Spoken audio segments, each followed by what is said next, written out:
The fact finder, सच्चाई से रूबरू।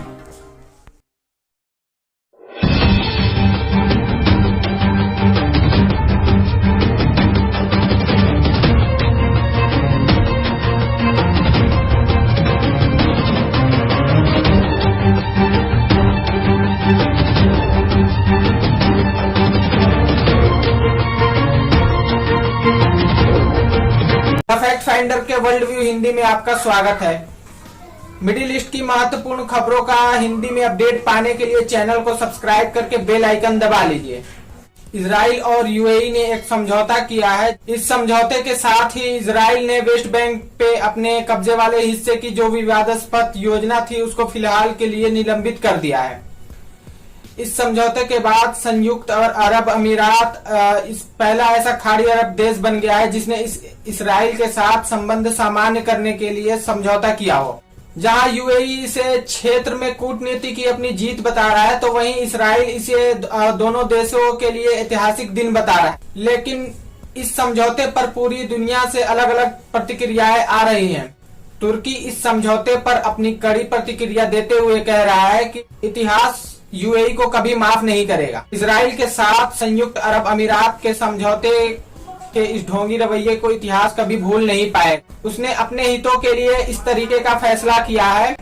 ये बेहद चिंता का विषय है कि यूएई को अरब लीग द्वारा विकसित अरब शांति योजना के साथ चलना चाहिए था। ये जरा भी विश्वसनीय नहीं है कि इस तीन तरफा घोषणा को फिलिस्तीनियों के फायदे का बताया जाए। तुर्की के साथ साथ फिलिस्तीन भी इस समझौते के खिलाफ है। फिलिस्तीनी राष्ट्रपति महमूद अब्बास कहते हैं फिलिस्तीनी नेतृत्व इजराइल, यूएई और अमेरिका के तीन पक्षीय योजना को अस्वीकार करता है। उन्होंने फिलिस्तीनी मुख्यालय के बाहर एक बयान को पढ़ते हुए कहा कि यह समझौता यरूशलेम, मस्जिद अक्सा और फिलिस्तीनियों मकसद के साथ धोखा है। ईरान भी इस समझौते की निंदा करता है। तो वहीं ब्रिटेन और फ्रांस और कुछ और यूरोप के देश इस समझौते का स्वागत करते हैं। आखिर यह समझौता क्या है और इससे किसका भला होगा, ये समझने के लिए ये रिपोर्ट देखें। इसराइल और संयुक्त अरब अमीरात ने आपसी संबंधों को सामान्य बनाने के लिए एक समझौता किया है। इसके साथ ही इसराइल ने वेस्ट बैंक में अपने कब्जे वाले हिस्सों की विवादास्पद योजनाओं को निलंबित करने पर सहमति जाहिर की है। बताया जा रहा है कि अमेरिकी राष्ट्रपति डोनाल्ड ट्रंप ने दोनों देशों के बीच बातचीत करवाई है। उन्होंने ही एक आश्चर्यजनक बयान में इसकी घोषणा की। उन्होंने दोनों देशों के समझौते को ऐतिहासिक बताया और कहा कि यह शांति की दिशा में एक बड़ी सफलता है।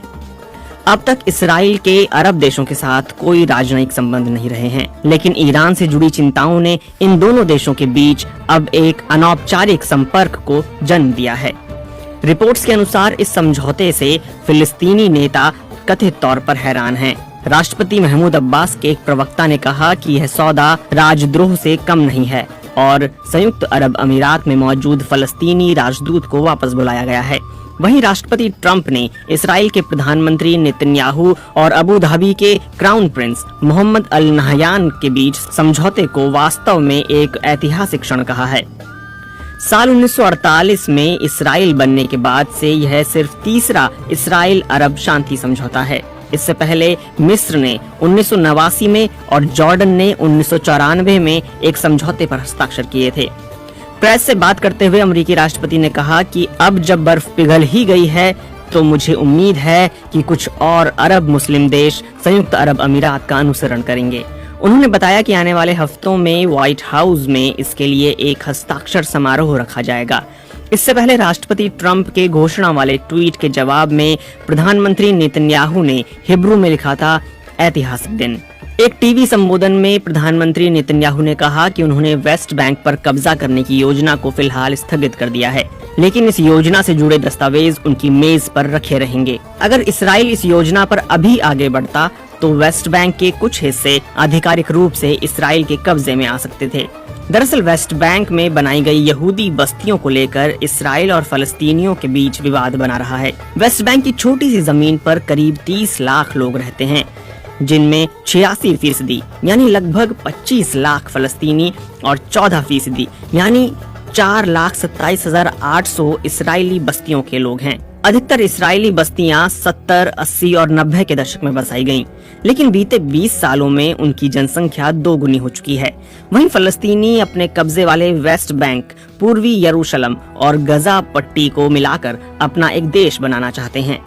संयुक्त अरब अमीरात से समझौते के बाद प्रधानमंत्री नेतन्याहू ने कहा कि यहूदियों और समारिया यानी कि वेस्ट बैंक के क्षेत्र में अमरीकी सहयोग से हमारी संप्रभुता को लागू करने की मेरी योजना में कोई बदलाव नहीं आया है। मैं इसके लिए प्रतिबद्ध हूँ, यह बदला नहीं है। मैं आपको याद दिलाता हूँ कि मैंने ही इस मुद्दे को बतौर पीएम उठाया और मैं विश्वास दिलाता हूँ कि ये मुद्दा मेरी टेबल पर बना रहेगा। नेतन्याहू ने कहा है कि वो ऊर्जा, जल और पर्यावरण संरक्षण समेत कई अन्य क्षेत्रों में संयुक्त अरब अमीरात के साथ मिलकर काम करेंगे। साथ ही इसराइल कोरोना वायरस वैक्सीन विकसित करने में यूएई के साथ सहयोग करेगा।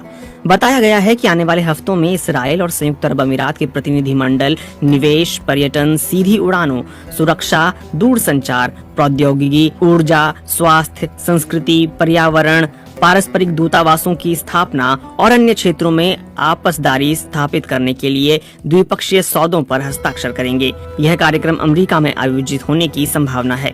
विश्लेषकों का विचार है कि इस समझौते का मतलब राष्ट्रपति ट्रंप के लिए एक विदेश नीति की जीत हो सकता है, जो नवंबर में फिर से चुनाव में उतरने वाले हैं, और प्रधानमंत्री नेतन्याहू को व्यक्तिगत रूप से बढ़ावा देंगे, जो कथित भ्रष्टाचार के मामले में मुकदमे का सामना कर रहे हैं।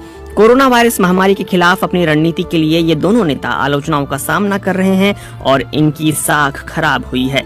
साथ ही इसराइल में वेस्ट बैंक पर कब्जे के हिमायती लोगों ने प्रधानमंत्री नेतन्याहू की ताजा घोषणा पर गुस्सा व्यक्त किया है। वहीं अमेरिका में संयुक्त अरब अमीरात के राजदूत योसेफ अल ओतेबा ने कहा कि इसराइल के साथ समझौता एक कूटनीतिक जीत है।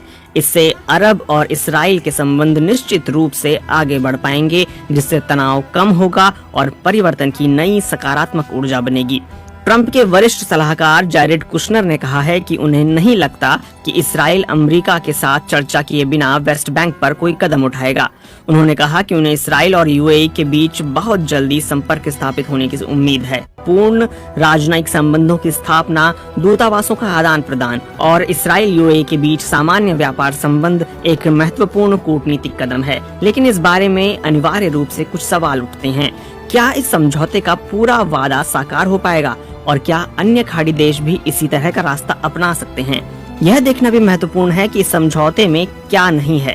यह फलस्तीनियों के सवाल को हल करने की व्यापक शांति योजना से दूर है, जिसे राष्ट्रपति ट्रंप ने लंबे समय तक बढ़ावा दिया है। हालांकि इसमें सभी पक्षों के लिए कुछ अल्पकालिक लाभ छिपे हैं। मसलन व्हाइट हाउस ने इसकी घोषणा पहले की और अब यह समझा जा रहा है कि यह राष्ट्रपति ट्रंप की मामूली ही सही पर एक राजनयिक जीत है, वो भी ऐसे समय में जब उनके लिए आगामी राष्ट्रपति चुनाव बहुत आसान नहीं दिख रहे। प्रधानमंत्री नेतन्याहू संयुक्त अरब अमीरात के साथ इस शांति पहल को कुछ इस तरह से देख सकते हैं कि अगर वे आगे इसराइल के आम चुनाव में भाग लेते हैं तो उनकी संभावना बढ़ सकती है। संयुक्त अरब अमीरात के लिए यह कहना कठिन है कि उन्हें इसका तात्कालिक लाभ क्या मिलेगा।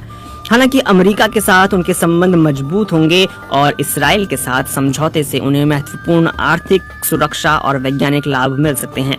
कुल मिलाकर यह एक ऐसा समझौता है जो संभावित रूप से पहले दिखाई देने की तुलना में अधिक या कम दोनों तरह के नतीजे पेश कर सकता है। और जहां तक फलस्तीनियों का सवाल है तो इस खबर को हताशा के अलावा किसी और तरह से देख पाना उनके लिए मुश्किल है, क्योंकि उन्हें फिर से एक और धक्का लगा है। यूके के प्रधानमंत्री बोरिस जॉनसन ने कहा है कि वेस्ट बैंक में कब्जे की कार्यवाही आगे न बढ़े, यह अच्छी बात है और इसराइल यूएई के समझौते से मध्य पूर्व में शांति बहाल करने में मदद मिलेगी। मिस्र के राष्ट्रपति ने भी इस डील का स्वागत किया है। वहीं जॉर्डन के विदेश मंत्री अयमान सफादी ने कहा है कि इस समझौते से रुकी हुई शांति समझौतों को आगे बढ़ाने में मदद मिलेगी।